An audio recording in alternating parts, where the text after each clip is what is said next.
오늘 뉴스 따라잡기에서 누구보다 열정이 넘치는 할머니 두 분을 소개하겠습니다. 배움에 나이는 없다는 말을 몸소 실천한 분들입니다. 우리 나이로 올해 구순에 젊은 사람도 어렵다는 석사학위를 취득한 할머니, 그리고 87의 대학 새내기로 캠퍼스를 밟게 된 할머니입니다. 이분들의 학교열 앞에 나이는 정말 숫자에 불과했습니다. 자칫 무기력해질 수 있는 100세 시대, 공부에서 인생 후반전의 의미를 되찾았습니다. 아직 끝나지 않은 만학도 할머니들의 꿈과 도전을 따라가 보겠습니다. 서울의 한 대학원 졸업식입니다. 손잡벌 대는 학생들 사이에서 속사모를 쓴 할머니가 당당히 단상 위에 오릅니다. 졸업생 모두 한마음으로 축하를 보냅니다. 열심히 가르쳐 주셔서 끝까지 논문을 잘 마무리할 수 있게 됐습니다. 그래서 여러분 앞에 이렇게 서게 돼서 감사합니다. 주인공은 우리 나이로 올해 구순인 우재봉 할머니입니다. 대학원 7학기 만에 실버 비즈니스 석사학위를 따고 우수 논문상까지 받았습니다. 지금 의료 계통도 많이 발전하고 실버 센터도 많이 있는데 의료 계통은 미약해요. 그러니까 내가 제일 하고 싶었던 거고. 지난 2014년 대학원에 입학한 우 할머니는 입학 때부터 국내 최고령 석사 과정생으로 주목을 받았습니다. 처음에 이제 80대라 그래서 저희가 좀 놀라기는 했습니다. 그런데 면접을 보고 나니까 전혀 연령의 그런 어떤 구애를 갖다 받지 않고 정말 훌륭하고 좋은 학생이라는 생각이 들어서 입학을 갖다가 하시게 됐죠. 수업을 따라올 수 있을까, 함께 어울릴 수 있을까, 처음에는 주변의 우려도 컸습니다. 하지만 우려는 할머니의 열정 앞에 모두 기우가 됐습니다. 영어 저희가 필수 이렇게 패스하는 거 있거든요. 근데 그 공부를 이분은 만점을 맞은 거예요. 저 같은 경우는 참 어렵게 영어를 패스한 케이스인데 그분은 그만큼 열심히 하신 거죠. 정말 열심으로 집중해서 공부를 갖다가 하셨어요. 주제 발표를 갖다 하는데 핵심에 대해서 굉장히 잘 파악을 하시고 그 발표를 하셨어요. 할머니의 모든 생활은 공부를 중심으로 돌아갔습니다. 인터넷 강의를 반복해서 듣고 완벽하게 이해할 때까지 수업 내용을 몇 번이고 복습했습니다.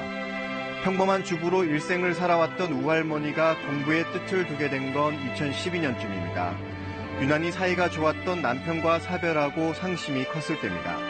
외롭고 쓸쓸한데 그렇다고 해서 사회 돌아다니기도 그렇고 또 자식들 앞에서 우럭이 또 할 수도 없고 아이들이 엄마 좋아하는 공부하면 어떠냐고 사이가 공부하는데 필요 없는 내가 그 말을 더 용기를 줬네. 할머니의 목표는 석사학위가 끝이 아닙니다. 패션 디자이너의 꿈을 위해 이른 아침부터 또 길을 나섭니다. 배움에 대한 열정은 어딜 가더라도 누구보다 뜨겁습니다. 올해는 방송통신대 대학원에도 진학할 예정입니다. 영양제 과제를 안 해오면 진도가 안 나가거든요. 그런데 몇 배를 더 해오셔. 10개를 해오라 그러면 10개를 다 못했다고 말씀하신 분 보면 10개 이상을 하셔.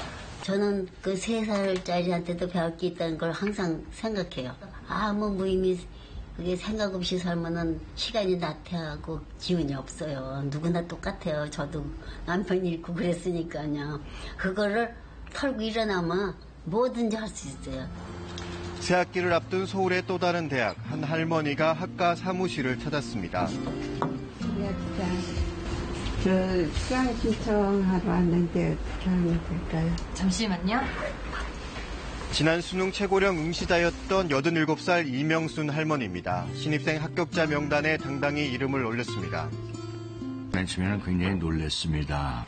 이분이 어떻게 오셨나 굉장히 궁금했죠. 그러면서 제가 말씀을 나누면서 이분이 굉장히 굳은 의지를 갖고서 우리 학교에 지원을 하셨구나 하는 걸 느꼈습니다. 다른 새내기와 마찬가지로 첫 발을 내딛는 캠퍼스가 낯설고 궁금한 것도 많습니다. 전부 10,000원 돼가지고 있던데 그러면 어떻게 해야 돼요? 네, 그게 일찍 하셔야 돼요. 수강 신청 마감이 되니까. 그러니까 빨리 들어가서 해야 돼요. 황혼기에 처음 느낀 대학 새내기의 설렘. 할머니는 아직 믿어지지 않는 듯 강의실 이곳저곳을 둘러봅니다. 좀 떨리기도 하고 기분도 좋고 꿈을 이루는가 그런 생각도 들고 그런데 긴장은 되게 많이 들어요. 못 따라가면 어떡하나 그게 제일 걱정스럽다. 일제강점기 초등학교에 다닌 이 할머니는 해방 이후 어수선한 분위기 속에 중학교 진학을 포기했습니다. 잊고 있던 학업의 꿈을 다시 일깨운 건 딸이 사는 독일에 갔을 때 겪은 일 때문입니다. 쇼핑을 갔다가 내가 화장실에 가고 싶어서 화장실을 몰라가지고 얼마나 훌떡훌떡 뛰고 막 아래 위에 칭칭이 막 쫓아다니면서 그건 어떻게 할 수가 없어요. 아무리 손길 받쳐서도 안 돼. 공부 시작 5년 만에 고등학교를 졸업하고 대학 첫 수업을 앞둔 지금은 영어와 일본어를 공부할 꿈에 부풀어 있습니다. 나이 많답시고 그냥 깔아앉으면은 세상의 모든 게 나이하고 똑같이 망가져 보자다. 배우면 죽을 때까지 해야 돼요. 나이 많은 사람이라고 해서 너무 뒤떨어지게 그렇게 살 이유는 없다고 생각해요.